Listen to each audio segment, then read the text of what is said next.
Hey, Eric with DeFi IoT. I want to talk a little bit about Helium.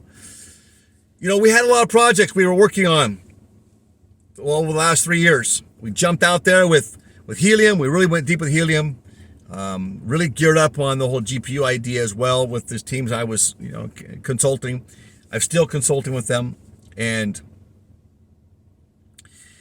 I think the Helium, I gave up on Helium. We had probably maybe a dozen miners that I didn't even bother hooking up, because what was I going to do? We had 45 of them hooked up in another country, and the idea was I couldn't even pay the people the percentage we were promising to pay them because it was just so little. There was nothing. And I was doing stuff out of pocket, and I thought, I'm not doing that anymore. So we went back and said, okay, people, we're going to pay you this much percentage, but we encourage you just to put it in your wallet, put it aside, and wait till it pops up, then you can sell it. And we had to take some miners down, antennas down, put them on different homes. But we got all 45 back up and running, kept some in a box. Now I'm starting to put a few up again. Why? Because late last year, you started seeing Helium's head pop back up again. And all be doggone if they weren't going to be finally launching the whole T-Mobile partnership, where they're going to act as a backup for different areas with their miners, right? With the whole hotspot idea. They call them miners. That's not a real term, but it's a hotspot. Basically, it's decentralized antennas versus centralized antennas like you see in the 5G right now, right? So Helium has these 4Gs and 5Gs. Now, 4G is the Internet of Things. And I don't know, how long 4G is actually going to be around. Would I encourage people to invest more in 4G miners? Would I buy more 4G miners? No, I wouldn't, unless I heard something else come out about, anything long term. All I'm hearing right now from Helium is this T-Mobile focus that is working for them. They've launched today. I just saw a plan. Now it's a $20 group plan. You can have 8 people on the Helium mobile network, right? That works with T-Mobile.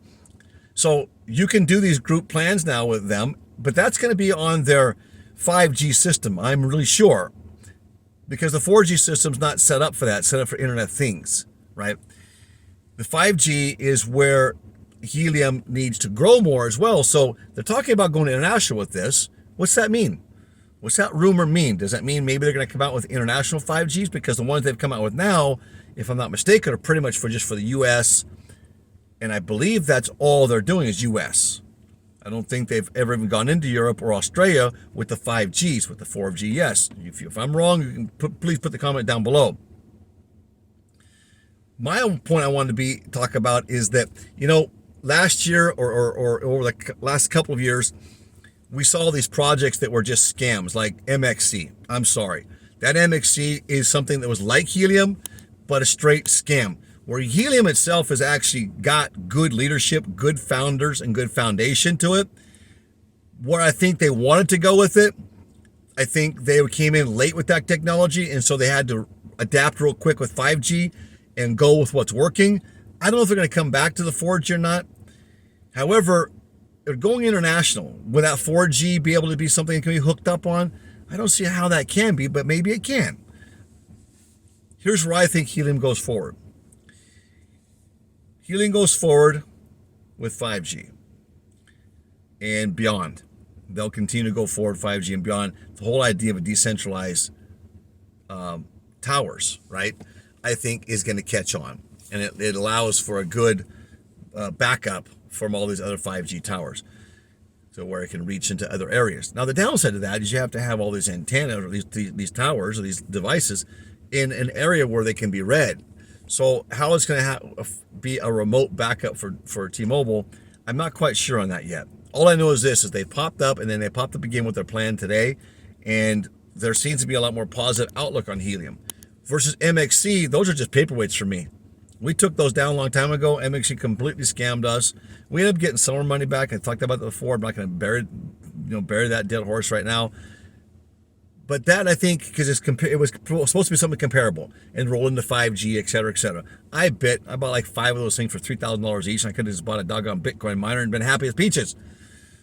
Stay with the basics. Now, I like to go and gamble a little bit and take risks. I do. Sometimes you cannot reduce these risks when you've got shillers out there too, just shilling like the Vosses out there. And I think, sometimes he's got some good things to say, but a lot of times he's shilling, and there's others out there like him as well. There's 3 or 4 of them that are pretty much just shillers, and they take no responsibility really for what they're shilling, because everything I've bought from these shielders flopped. Everything flopped. The only thing that's popping back up right now is helium. And the helium I learned about before it even started getting shielded, right? So that was actually I bought into and thought it actually had a good use case to it. I made a decision that was a long-term investment. I thought MXC would be the same way. That was set up wrongly. And, you know, I have all my MXC miners off, dead.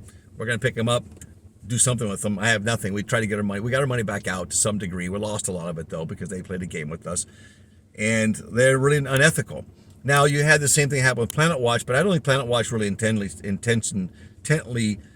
tried to scam anybody like I believe MXC did. I think Planet Watch just got into something they didn't really know they did. I think their arrogance thought this is a good, you know, this whole climate change idea, this whole quality air idea, I think was something they wanted to run with. But I thought a lot of things in that area, it just wasn't fully developed and you didn't have all the facts in line. And I think they got caught their pants down. So I don't think that they did intentionally. Unethical, yes. What they did with those awares and so forth was very unethical. You know, pump people up and then people buy them, invest in them, pay all this money for these little devices because they just jacked way up to everybody's buying them, and then basically just pull the plug. And I do believe, though, it was Planet Watch's fault. I do believe they're the ones that screwed up and into the deal. And I don't know the facts. I just heard some rumors. But I don't want to bury that. I want to bury that right now. I don't want to beat that dead horse. I want to go back to helium. Is helium maybe a good buy going in? Well, where are we now? Right around the $6 mark, give or take, right? As of this recording. Market's low right now. It's the calm before the storm, or halving just took place a week ago. And, you know, it's nice because we're making some money in other areas, right? Like we're counseling making money in Pepe still. Everything else down, but Pepe, we've actually been able to sell twice this last week and made a little money, and I counsel them what they do with them. Roll it to Doge, roll it to Doge. Now, I'm not going to beat the Doge horse right now. There's other reasons for it. I got another video. You can check it out down below as well. But what I want to say in conclusion is that with Helium developing finally with T-Mobile actually coming out with their plans, Helium's going forward with this 5G idea. And it almost, I'll wait and see what they do a little more before maybe I'll think about spending $3,000 and picking up a 5G miner. Now, that would be a much better investment than some of the others I bought, like MXC. It was more real case. And you thought MXC was going to be the same way too.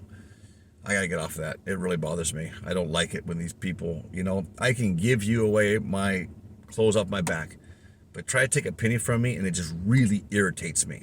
I don't like that at all. I think it's so wrong. Is Helium a good deal? Is Helium going to go somewhere? Let's keep an eye on it. I think that they're starting to pop up. Of all those projects, Helium's one that in GeoNet's another one to stay consistent. Actually, believe it or not. Threefold we have hooked up still. Doesn't really do much, but it's still there and it still pays a little bit. We just hooked out one of those and to try it out. And I think that's what I'm due from now on. Just try one out. And then, you know, instead of jumping in and believing these shielders, and I'll just try one and get one of each one of these things. And, you know, then that way it's safer. And that's a good, I think, strategy to take for anybody. We jumped in deep, like with the awares. We got our pants down. Got with our pants down. With Helium, likely we're coming back now. So I think we'll keep it on Helium, okay? Let me know what your comments are down below. And do me a favor, when you're down there writing the comments before you get down there, even if you don't write me a comment, go down below and give me a thumbs up, please. I'm going to try to give you information, give you our real-life experience, what's taking place with it. We have quite a few of these different miners out there these teams I coach. And so I can give you the results. You know, if you have more questions, more specific, I just try to talk in generalities here and in brief, give you the facts so you can listen to it in less than 10 minutes and you got an idea of what you can look into yourself and do some research on yourself and as well and hopefully it works out for you. I think 5G Helium might just be showing it has a future, and that's got a lot of VC behind it, a lot of VC money behind it. So they could continue to grow with the 5, 6G, 7G progression. And I think that's where you're going to see them go. Again, the 4G IoT stuff, I'm not sure where that's going to go. I never saw that really develop into anything, right? It's there.